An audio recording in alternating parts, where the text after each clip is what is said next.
Илина Дусаева, город Усинск, Республика Коми. Илина исполняет пьесу Баневича «Крыса». Поприветствуем Илину Дусаеву. Прошу вас.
Это была Илина Дусаева, город Усинск, преподаватель Елена Александровна Тигленкова. Следующей на эту сцену выходит Елизавета Леоненко, также из города Усинска. Елизавета исполняет пьесу Цильхера «У гномов». Елизавета Леоненко, поприветствуем.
Это была Елизавета Леоненко, город Усинск, Республика Коми, преподаватель Елена Александровна Тигленкова.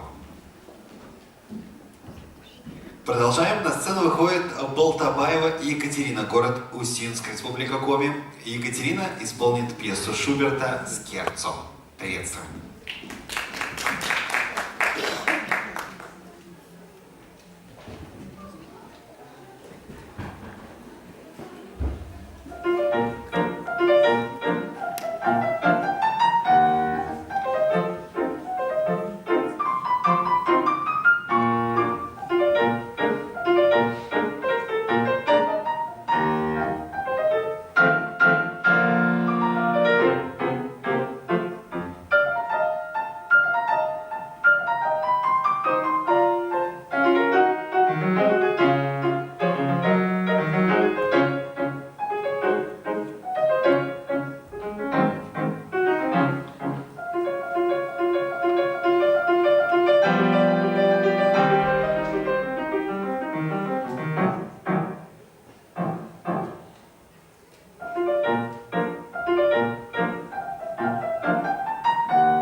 Это была Екатерина Болтоваева, город Усинск, преподаватель Тегленкова Елена Александровна.